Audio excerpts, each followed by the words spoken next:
Now, I understand there's two groups of All Black rugby fans in this world, and I respect both of them. The first group, they just want the All Blacks to win games, and they're happy no matter how terrible the All Blacks play during the game. To get a win is everything for that group.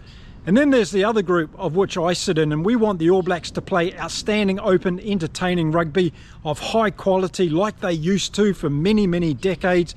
And that's what's going to help them become the #1 dominant rugby team in the world. But we're not seeing that at the moment, are we?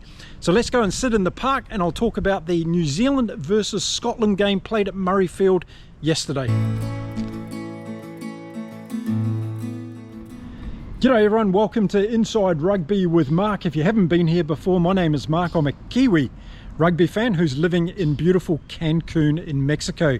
Scotland versus the All Blacks. Murrayfield, 10th game in a row for these two teams at Murrayfield. The Scottish team have never beaten the All Blacks in their history, and a lot of people were giving them the hype that this could actually be the year that they do it. Well, if you watch my preview video, and you're one of those people that like coming on here and telling me I'm a Kiwi traitor and I don't support the All Blacks and blah, blah, blah, you'll know that I said the All Blacks were going to thump Scotland in this game by quite a lot. So if that's not a bit of positivity towards the Kiwis, you're a very hard audience to please.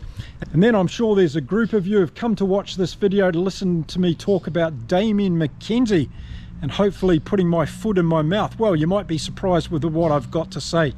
So let's get on with it, and I'll give you my honest and brutal view of All Black rugby at the moment. And as is normally the case, a lot of hype around this one and the All Blacks running away with this game against Scotland. I truly believe that they could do this after the back of that performance against Ireland in the last 15 minutes. But as we've been seeing all year, this All Blacks team is just not capable of playing 80 minutes of rugby like that, and that's the biggest problem that a lot of us fans have, and it's not just me talking about it on my channel.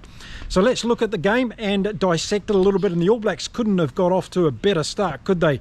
But again, it just came out of some individual brilliance. It wasn't because the All Blacks were building something significant through good strategic play. Josh Lord decided to pick up the ball with his big mitt, go for a big lanky run upfield, and who was on his shoulder? Yeah, Cam Roigard, of course. So there was the first try for the All Blacks in the first 3 minutes of the game. So we were just 3 minutes into the game and the All Blacks were up 7-0, and a lot of us were probably expecting that the All Blacks were going to kick on and really show us what they've got in this game. And it did look quite encouraging there for a little bit of play. They started putting a lot of passes together. They looked like they were going to get through the Scottish attack, but yeah, they didn't.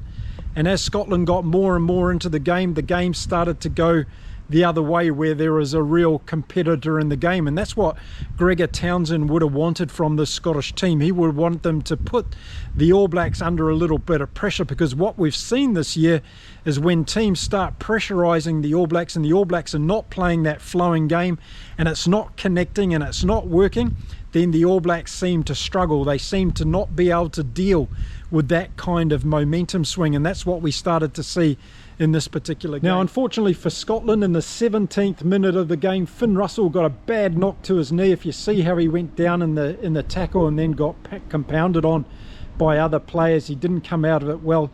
It took him a while to get some bandaging put on it, and I was watching him, particularly in back play.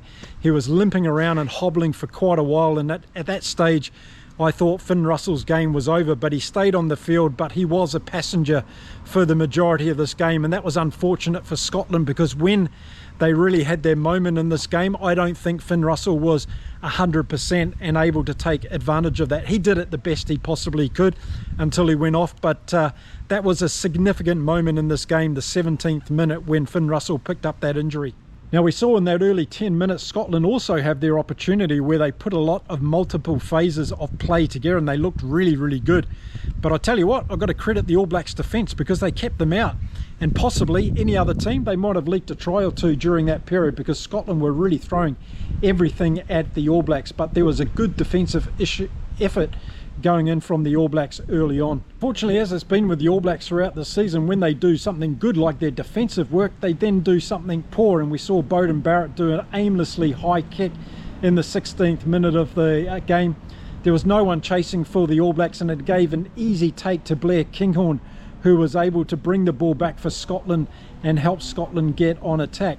We saw some other errors from the All Blacks as well. Quinn Tupaia doing one close to the All Black 22, giving Scotland an opportunity to really go down on attack, and eventually Darcy went over the line but was held up by, again, good All Black defence. But Scotland should have been nailing these opportunities. In fact, they were over the All Blacks line twice and were held up. So you could say, yes, great defence by the All Blacks, which it was, but unfortunately for Scotland, if they want to win these big games, they've got to take those opportunities, and on those two particular occasions they weren't able to nail it.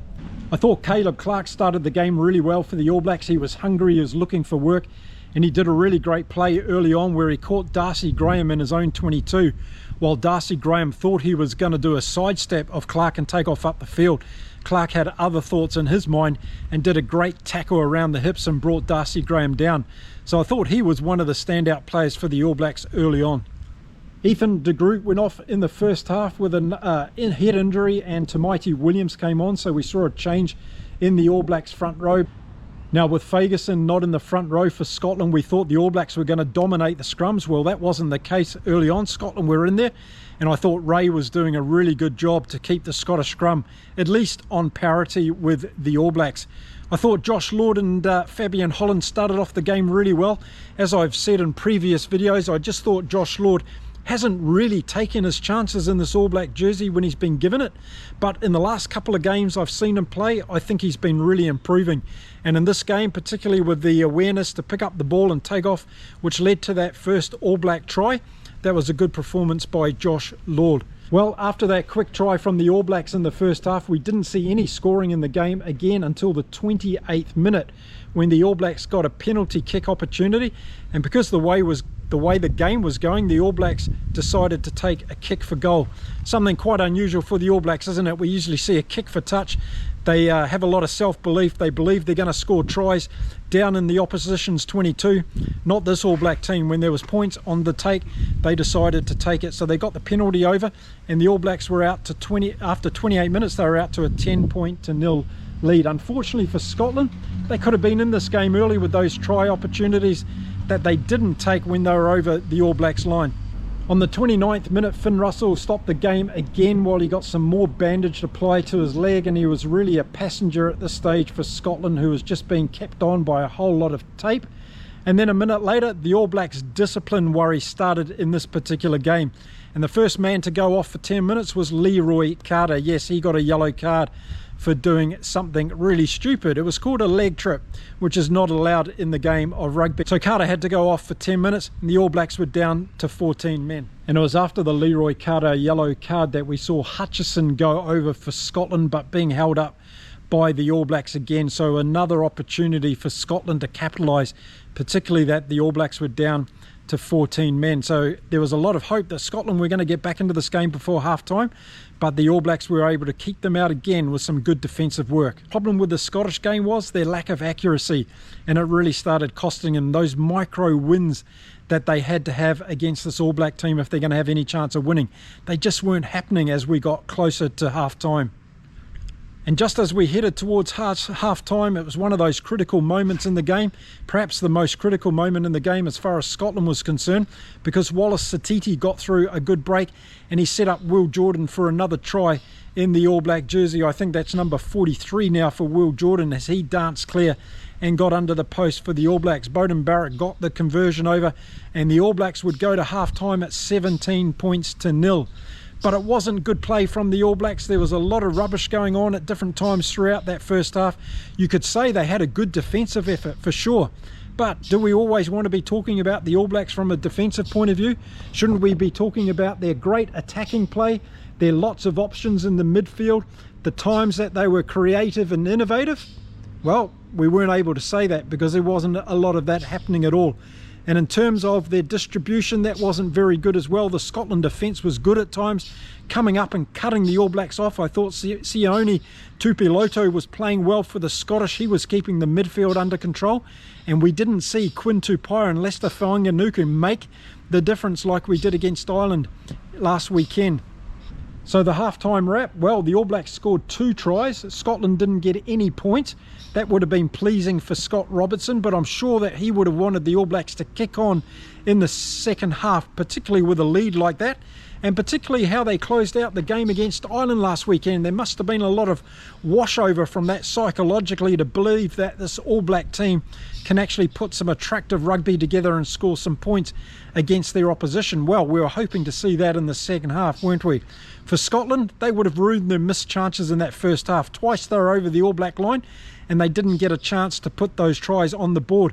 More importantly, they were kept to 0, so that's good All Black defensive work in the first half. Finn Russell wasn't able to get any kicks at goal, and the Scottish just didn't get close enough to give themselves any opportunities other than those 2 held up try opportunities. Second half got underway in the 43rd minute. We saw Leroy Carter come back from his yellow card, and we saw Damien McKenzie come on for Caleb Clark, who picked up a knock again and went off the field injured. That guy just has no luck in the All Black jersey.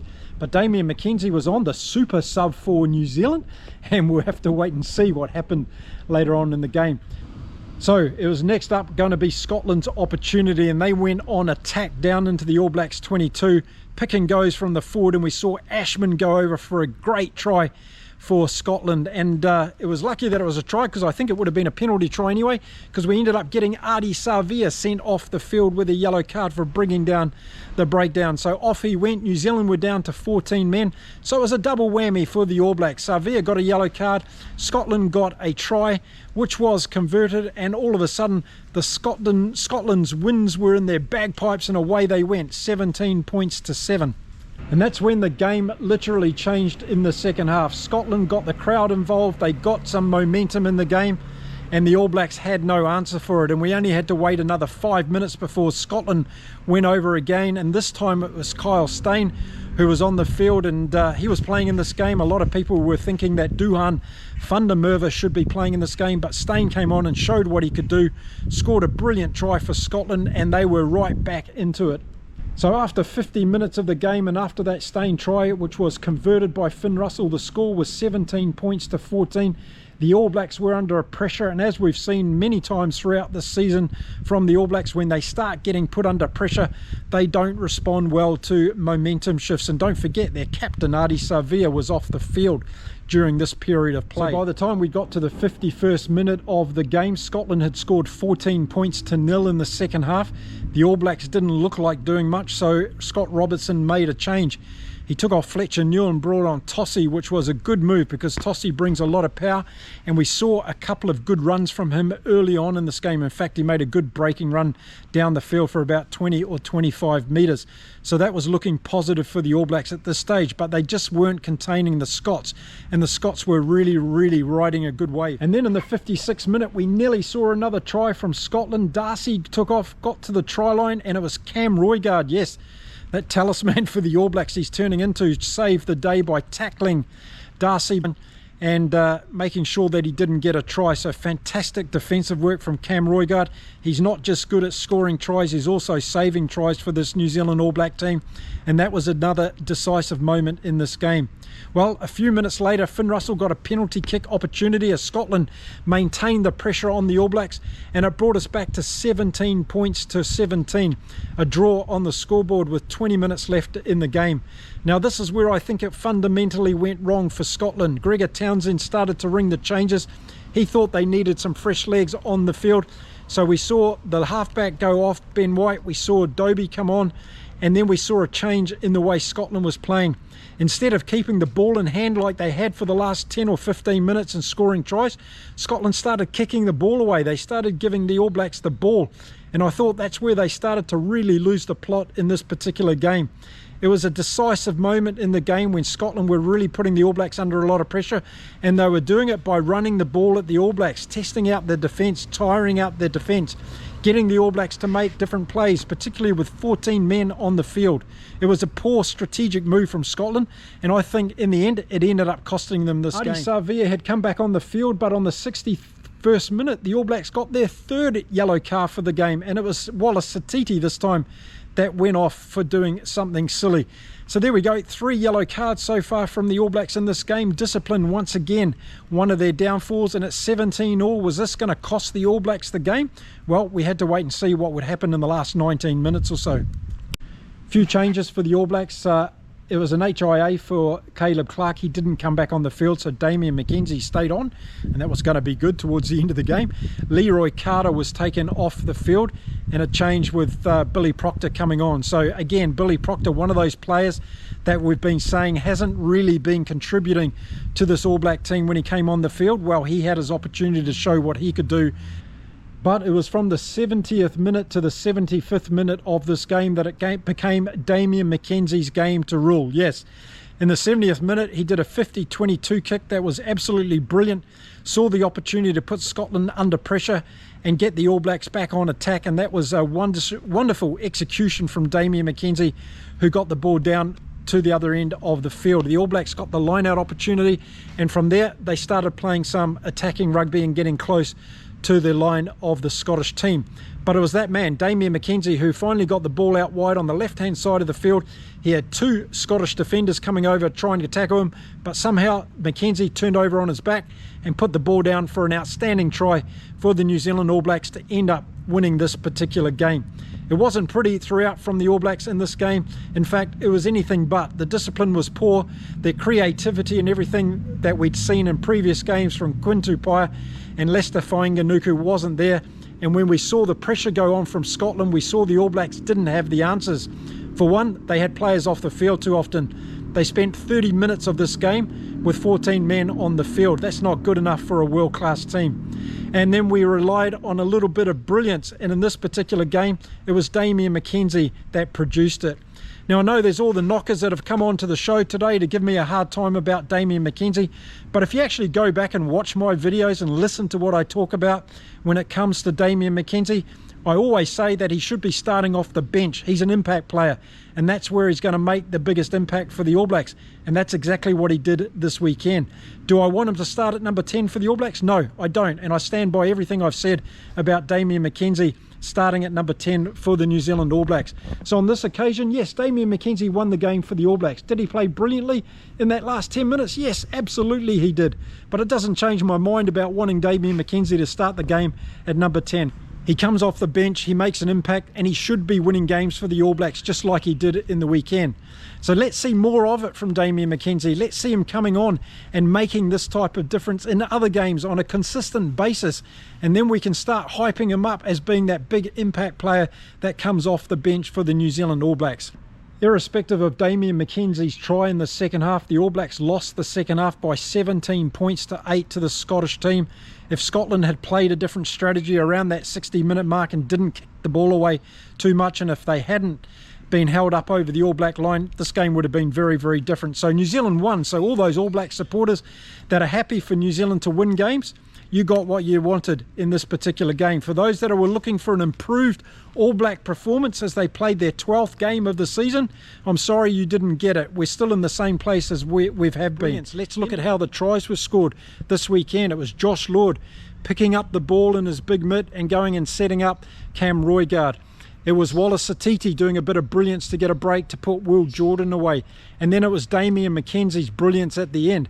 These weren't tries that were backed on great play from the All Blacks over a 10 or 15 minute period of building up and scoring that try as a team.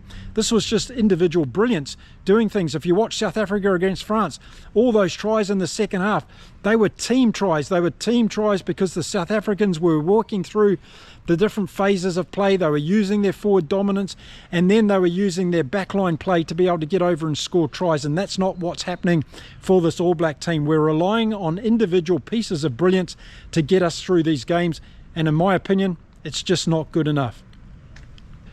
So now they go up against England next weekend, and after beating Scotland by just 8 points, which is not normally the case you'd expect from the All Blacks, they've got to go up against an England team that are averaging 31.5 points a game at the moment in the autumn series. So can the All Blacks put on 30 points against England next weekend?